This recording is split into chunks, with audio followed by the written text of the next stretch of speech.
আসসালামু আলাইকুম। আশা করি সবাই ভালো আছেন। চট্টগ্রামের ঐতিহ্যবাহী কোয়াব, আবার অনেকেই মাংস সংরক্ষণ বা মাংসের শুটকিও বলে থাকি। আজকে আমি সেটা আপনাদের সাথে শেয়ার করব। এটা আপনারা ফ্রিজে এবং বিদেশেও পাঠাতে পারেন। ফ্রিজ ছাড়া 5 থেকে 7 দিন অনায়াসে রাখতে পারেন। আশা করি আমার আজকের এই ভিডিওটি আপনাদের কাছে ভালো লেগে থাকবে। So let's go to my kitchen and see. আমি এখানে মাংস নিয়েছি একটু বড় করে কেটে। চেষ্টা করবেন বড় করে নেওয়ার, কারণ এটা পরে সিদ্ধ হবার পর আরও ছোটো হবে। আর শুধু মাংসই নেবেন, হাড় চর্বি ছাড়া। এবার এতে দিয়ে দিচ্ছি 1.5 টেবিল চামচ পরিমাণ পেঁয়াজ বাটা। এরপর আমি দিয়ে দিচ্ছি 1 টেবিল চামচ পরিমাণ রসুন বাটা, 1/2 চা চামচ আদা বাটা। মশলাটা আপনারা একটু কম বেশি করতে পারেন। এরপর দিচ্ছি 1 চা চামচ ভাজা জিরে গুঁড়ো। এরপর আমি এতে দিয়ে দিব 1/2 চা চামচ পরিমাণ হলুদ গুঁড়ো, 1 চা চামচ পরিমাণ ধনিয়া গুঁড়ো। এখানে গরম মশলাও দিতে পারেন ধনিয়ার পরিবর্তে। এবারে আমি এতে অ্যাড করছি 1 টেবিল চামচ পরিমাণ গুঁড়ো মরিচ। ঝালটা আপনারা বুঝে দিবেন, চাইলে কম বেশি করতেও পারেন। এরপর দিচ্ছি স্বাদ মতো লবণ। এবারে আমি এতে দিচ্ছি 1/2 কাপ পরিমাণ রান্নার তেল। তেলের পরিমাণটা একটু বাড়িয়ে দিচ্ছি, কারণ এতে আমরা মাংসতে কোনো চর্বি নেইনি, সেজন্য আপনারা চাইলে কম বেশি করতে পারেন। তবে এর বেশি দেওয়া যাবে না, কমই দেওয়া ভালো। এবার আমি সব উপকরণ একসাথে ভালো করে মাখিয়ে নিব। হাত দিয়ে মাখিয়ে নিচ্ছি। আর মাখানোটা ভালো করে করতে হবে, কারণ মাংসের ভেতর মশলাটা ভালো করে লাগতে হবে। মাখানোর পর আমি 30 মিনিটের মতো রেখে দিব। এটা অপশনাল, চাইলে না রাখতেও পারেন। আমি 30 মিনিটের মতো রেখে চুলায় বসিয়ে দিব। আর বলে রাখি, চুলার আঁচটা মিডিয়াম টু লো এর মাঝখানে রাখবো। এতে করে মাংস থেকে যে পানি বের হবে তাতেই মাংস সিদ্ধ হয়ে যাবে, আলাদা কোনো পানি দিতে হবে না। 30 মিনিটের মতো রেখে আমি চুলায় বসিয়ে দিয়েছি। এবার আমি ঢাকনা দিয়ে ঢেকে দিব। ঢেকে দিয়েছি আমি ঠিক 5 থেকে 10 মিনিট অপেক্ষা করব। 5 থেকে 10 মিনিটের পর ঢাকনাটা আমি সরিয়ে নিব।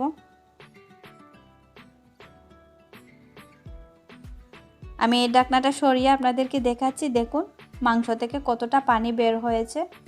এই পানিতে সিদ্ধ হয়ে যাবে মাংসটা।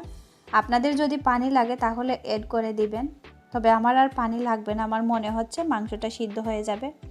আমি নেড়ে দিয়ে ঢেকে দিব, আর মাঝে মাঝে এভাবে ঢাকনা সরিয়ে নেড়ে দিব। এভাবে আমি মাংসটা সিদ্ধ করে নিব। কোয়াব দিয়ে কিন্তু অনেক রকমের রেসিপি বানানো যায়। আমি আপনাদের সাথে পরবর্তীতে শেয়ার করব একটা একটা করে। আবার সংরক্ষণ করে অনেক দিন খাওয়াও যায়।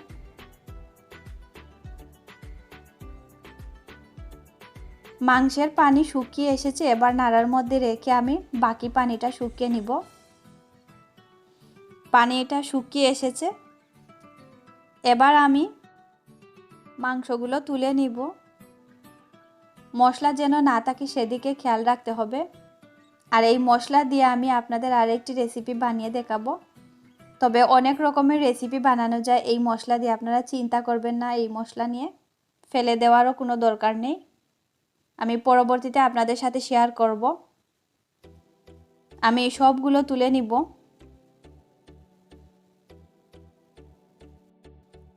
আপনারা নিশ্চয়ই একটা জিনিস খেয়াল করে দেখেছেন, আমি মাংস কাঁচা অবস্থায় কত বড় ছিল আর সিদ্ধ হবার পর কত বড় হয়েছে।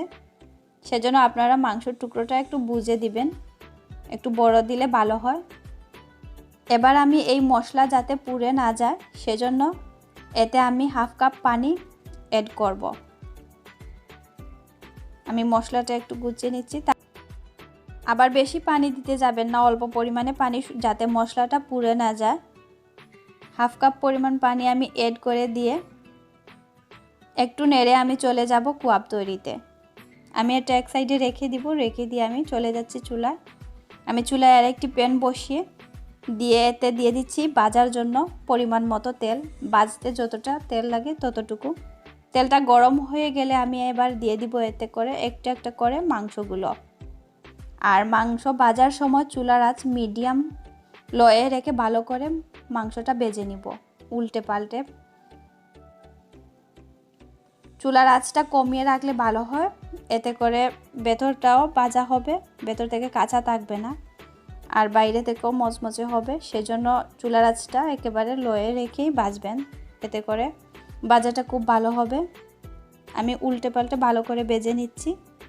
বাসায় ট্রাই করবেন, আর খেতে কীরকম হয়েছে আমাকে জানাবেন কমেন্টসে। বাস তৈরি হয়ে গেল কোয়াব। আমি আপনাদের দেখিয়ে দিচ্ছি, দেখুন কতটা সফট ভেতর থেকে, দেখুন, আর বাইরে থেকেও মচমচে। আমি যেভাবে আপনাদের দেখিয়ে দিয়েছি ঠিক এভাবে রান্না করলে এই কোয়াব খেতে পারবেন অনায়াসে, আর ভীষণ মজার হবে, আর সংরক্ষণও করতে পারবেন।